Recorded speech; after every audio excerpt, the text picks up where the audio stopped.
My dad laughed. Not the kind of nervous chuckle you make when you don't know what to say. This was a full, genuine laugh.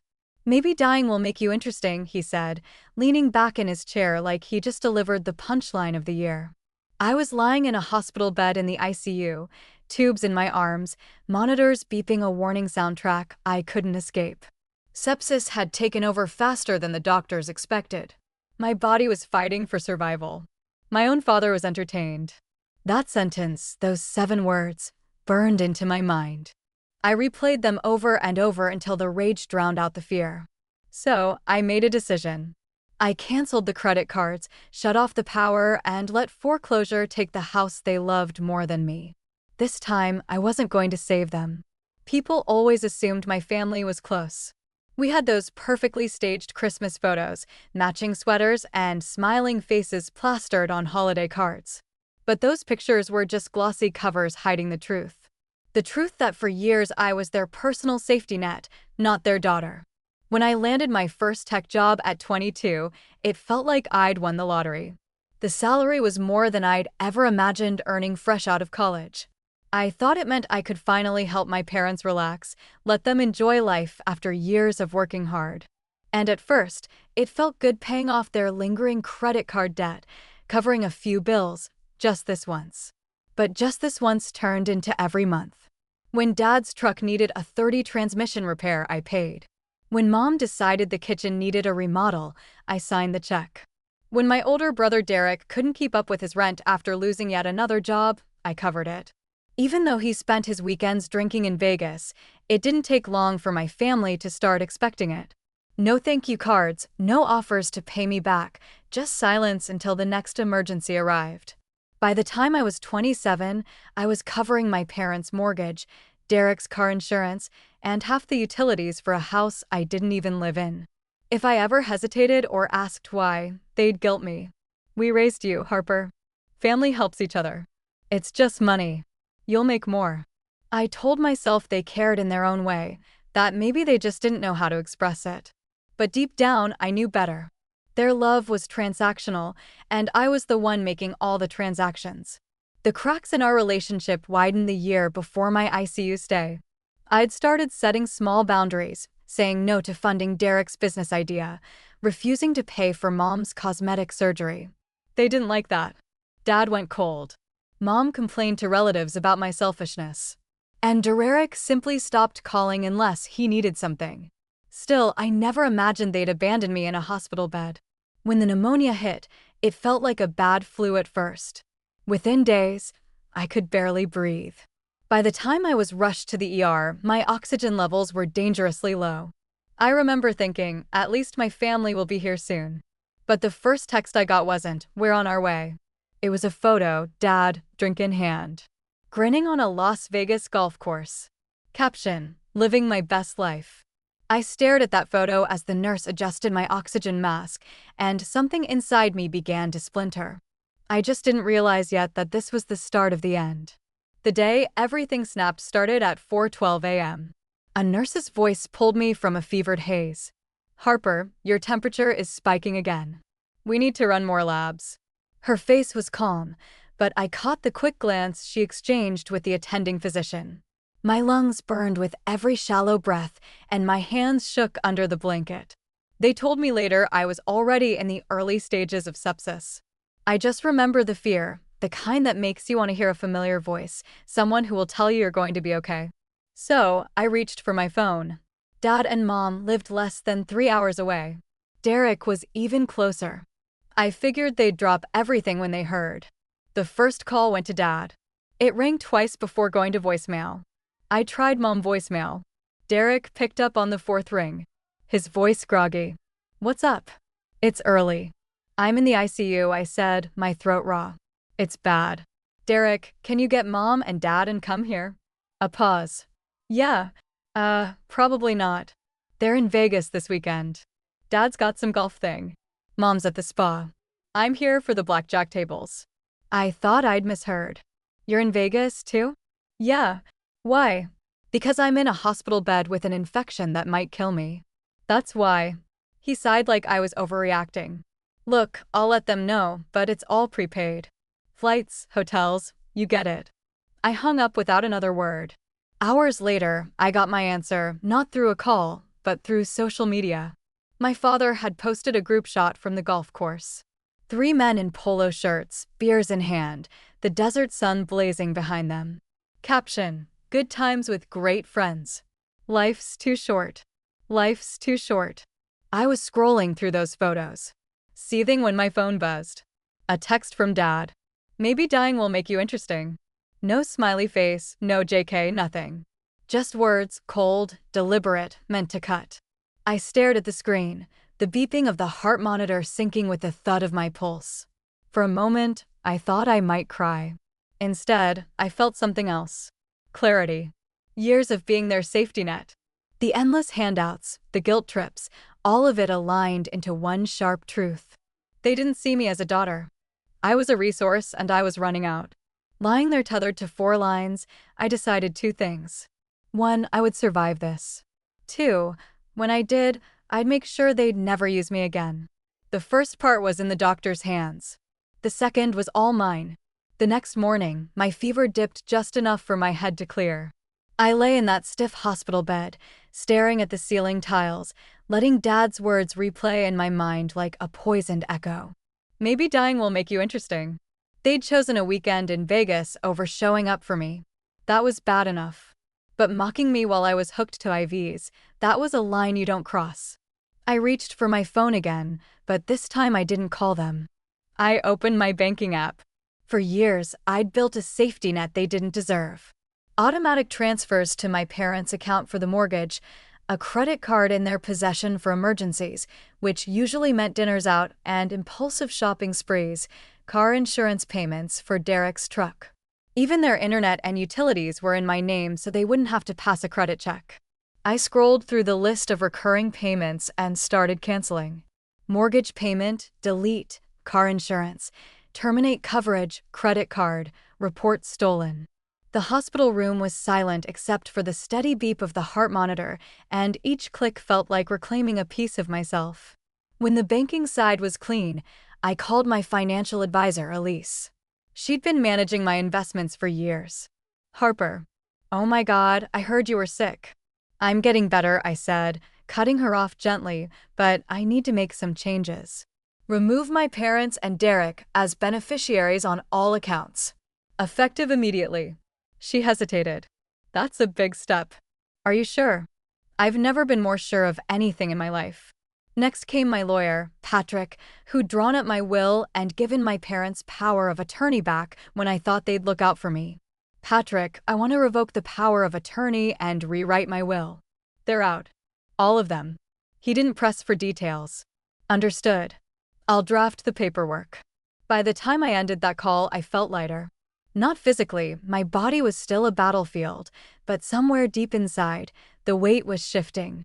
It was almost laughable how easy it was to dismantle the empire of handouts I'd built for them. A few phone calls, a few keystrokes, and suddenly the well they'd been drinking from was dry. I imagined Derek swiping that credit card at a blackjack table and watching the screen flash declined. I pictured Mom flipping a light switch in their kitchen and finding darkness. I pictured Dad at the golf resort front desk, demanding to charge the room, and the clerk shaking their head. It wasn't petty, it was justice. They'd left me alone in the fight for my life. Now they could learn what it felt like to fend for themselves, and I hadn't even started yet. It didn't take long for the calls to start. The first came that evening. Just as I was settling back against the pillows, a cup of lukewarm hospital tea in my hands. Dad's name flashed across the screen. I let it ring out. 2 minutes later, it rang again. This time I answered. Harper, he said, his voice tight. There's something wrong with the credit card. It was declined at dinner. I kept my tone flat. That's strange. Maybe call the bank. We did. They said it was reported stolen. Did you? Yes, I said, cutting him off. While I was lying in the ICU and you were golfing in Vegas. Seemed like someone else was using it. Silence. Then, Harper, be reasonable. We're stuck here without money. I thought you paid for the trip yourselves. That's what you told me. Click. I hung up. 5 minutes later, Derek called. What the hell, Harper? You stranded us. The hotel says we need to pay for another night and we can't. Mom's freaking out. Maybe pawn something, I suggested. Or call one of your business partners. You're unbelievable. Funny. That's exactly what I think about you. The calls kept coming. Mom sobbing into the phone, Derek swearing, Dad alternating between calm negotiation and sharp threats.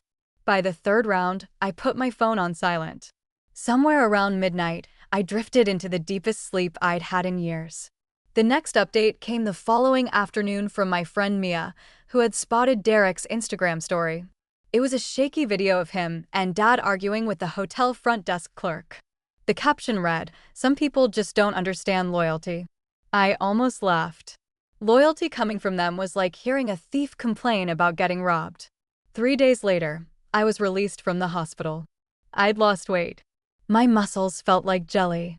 But I was alive and I was ready. Back in my apartment, I moved on to phase 2. Utilities. The electric account in my name can let. Gas cancelled. Internet gone. Even their phone plan, which I'd been paying for since Derek was in college, was terminated. That's when the voicemails took a darker turn. "You're ruining us, Harper." Mom's voice cracked. "The bank says they're starting foreclosure proceedings." "Do you know what that means?" "Yes," I said to the empty room as I deleted the message. "It means you'll finally have to stand on your own 2 feet." And that was the point. For years, I'd been the cushion between them and the consequences of their own choices. Now, for the first time, they were falling, and there was nothing soft to land on.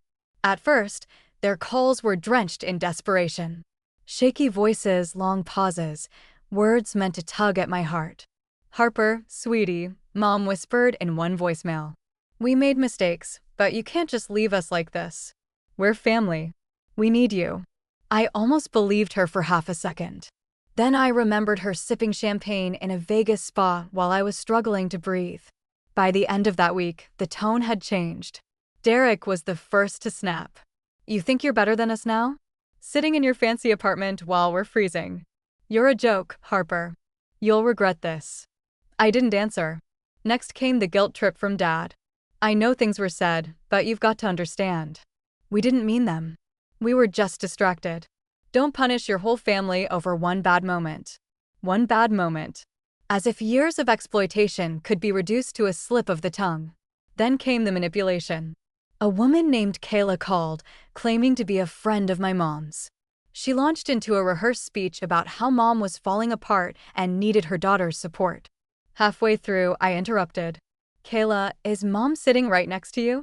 A beat of silence. "Yes, tell her." I said goodbye. Click. When that failed, they went public. One morning, I woke up to 20 notifications. Derek had posted a rant on Facebook. "Imagine leaving your parents homeless after they raised you. My sister's success has turned her into a monster." The comments were a mix of strangers offering sympathy and people who actually knew me, calling him out. My college roommate wrote, "Didn't your dad laugh at her when she was in the ICU?" Another friend posted screenshots of my parents' Vegas trip, complete with timestamps. Within hours, the thread was a dumpster fire of exposed receipts and family drama. Derek deleted it, but not before it had been shared over 100 times. That's when the harassment started. Blocked numbers, calling at all hours, hang-ups, someone pounding on my apartment door at midnight, then disappearing before I could reach the peephole. The breaking point came on a Tuesday afternoon. My office security guard buzzed me from the lobby. Harper, there's a man and woman here asking for you. Say they're your parents." My stomach turned. "Don't let them up." "I already didn't," he said. "But they're insisting." I walked to the elevator just in time to see them arguing with him by the glass doors. Mom spotted me, her face a mask of fake relief. "Harper. Finally, please. Just 5 minutes." "Security," I said calmly. "These people are harassing me. Please escort them out." They shouted my name as the guards ushered them toward the street. For the first time, I didn't feel guilt. I felt free. By the time the second week rolled around, the line between desperation and outright warfare had vanished. They were no longer just calling me. They were using anyone and everyone as messengers. Old neighbors, distant cousins, even a woman I hadn't spoken to since high school reached out to mediate. Every message had the same undertone. Give them back their lifeline or else. The or else arrived on a Thursday night. I was halfway through dinner when my phone lit up with a string of screenshots from Mia. Derek had posted on Instagram again a grainy photo of me at a college party years ago. Drink in hand. Captioned, "Some people act all high and mighty now, but they've always been reckless. Guess money just makes them colder." Within minutes, my inbox was flooded with strangers commenting on my looks, my job, my character. But the thing about playing dirty online is that it leaves a trail, and my friends knew exactly how to follow it. By morning, the post was deleted, replaced by a vague apology about family misunderstandings. Too late. I had the screenshots. That weekend, I got a knock at my apartment door. Not pounding this time, deliberate, steady knocks. I opened it to find a manila envelope lying on the floor. No one in sight. Inside was a single sheet of paper. Notice of foreclosure. They'd lost the house. Hours later, the calls began again, but this time they were frantic in a different way. "Harper, you have to help us," Dad pleaded in one voicemail. "The bank says we have weeks before they take everything. If you just co-sign another." I didn't even listen to the rest. Then came the most pathetic attempt yet. A mutual acquaintance texted me to say my parents had set up a GoFundMe titled "Help a Family Betrayed by Their Own." The description painted me as unstable, vindictive, and ungrateful. They made one fatal mistake. They left it public. Within a day, people from my professional network found it. Comments poured in. "This is pure manipulation. I've worked with Harper for years. She's one of the most generous people I know. If you're the parents who abandoned her in the ICU, you should be ashamed." The page vanished less than 48 hours later. By now, I wasn't just angry. I was done. Done with the calls, the lies, the smear campaigns. So, I called Patrick, my lawyer. "I want to file for a restraining order." I told him against all three: Dad, Mom, and Derek. Harassment, defamation, attempted interference with employment. "You've got a case," he said. "Are you ready for this to go public?" Yes. The hearing was set for 2 weeks later. They showed up dressed like they were attending a wedding. Smiles plastered on their faces as if charm could erase the paper trail. Dad spoke first, painting a picture of a fragile daughter who had misunderstood their intentions. Mom dabbed at fake tears, saying they'd been too poor to travel to my bedside. Derek claimed I had turned cold and was destroying the family over nothing. When it was my turn, I didn't raise my voice. I didn't have to. I slid a thick folder across to the judge. Inside, screenshots of Dad's text. "Maybe dying will make you interesting." Instagram posts from their Vegas trip. The GoFundMe page. Voicemails laced with threats. Security reports from my office detailing the lobby incident. I finished with one sentence. "Your Honor, these people didn't just abandon me when I almost died. They mocked me for it. And when I stopped paying for their lives, they tried to destroy mine." The judge didn't even hesitate. A temporary restraining order was granted on the spot, with a hearing for a permanent one scheduled a month later. As we left the courtroom, Mom reached for my arm. "Harper, we can work this out." I stepped back.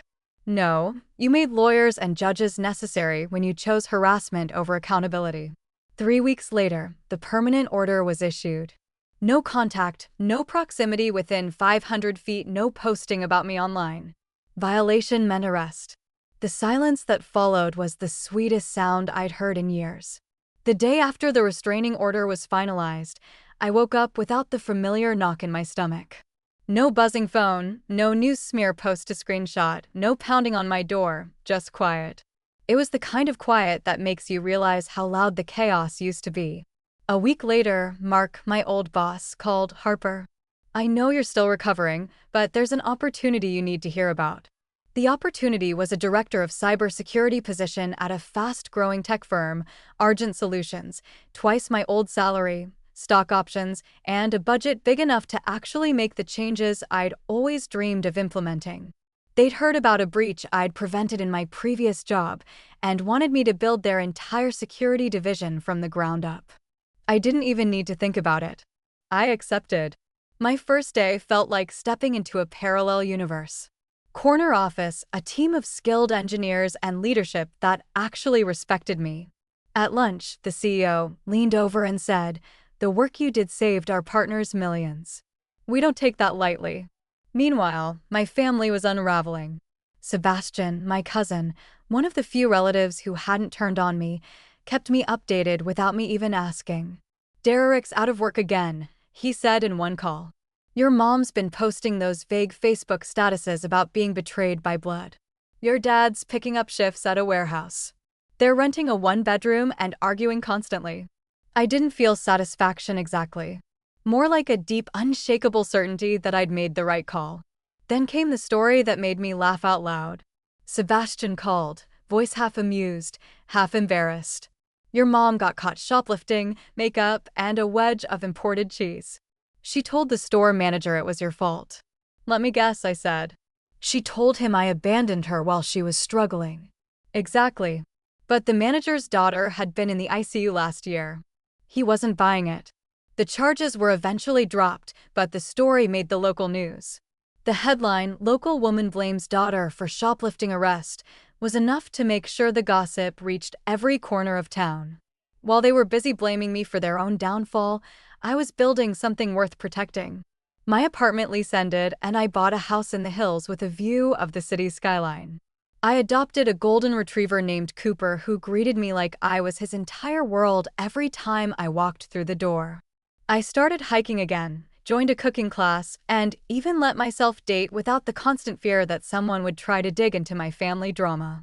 That's how I met Daniel, a financial analyst with a dry sense of humor and a knack for remembering the smallest details. From the start, I told him the truth that my parents and brother were out of my life for good. I expected him to flinch, maybe even walk away. Instead, he said, "It sounds like you did the healthy thing. Most people never get out." It was strange letting someone in without the weight of all that baggage on my shoulders, but it was also freeing.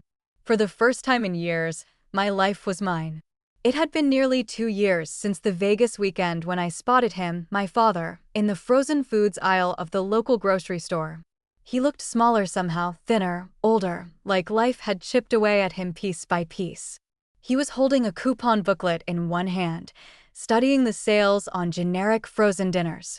When he noticed me, his expression shifted from surprise to something I couldn't quite name. Maybe shame, maybe resignation. "You look good," he said quietly. "Healthy." "I am," I replied. He hesitated, then spoke. "I know we messed up, Harper. I know we failed you when you needed us most. I don't expect forgiveness, but I wanted you to know I understand what we lost." It was the first time any of them had taken responsibility. No excuses, no spin. "Thank you for saying that," I told him. "But understanding what you lost doesn't undo the damage." He nodded slowly. "I know. I hope someday you might give us a chance to show we've learned." "Maybe someday," I said, though we both knew the chances were slim. Right now, I'm focused on the family I'm building with people who actually care. As I walked away, I felt an unexpected pang. Not guilt, not regret, but pity. Pity for someone who had traded love for control and ended up with neither. That night, I sat on the verge of my new home, Daniel beside me, Cooper asleep at our feet. The city lights twinkled below, a quiet reminder of how far I'd come. I thought about that girl in the ICU, fever burning through her, believing her family would come. I thought about the text that shattered that illusion. "Maybe dying will make you interesting." And I thought about how in that moment, I chose myself. The strange thing about revenge is that the best kind isn't about hurting those who hurt you. It's about living so well that their absence becomes a blessing, not a wound. They assumed losing me would be temporary, that I'd crawl back with my checkbook and my forgiveness. Instead, they lost the best thing that had ever happened to them, and I finally got the life I'd been too busy funding theirs to realize I wanted.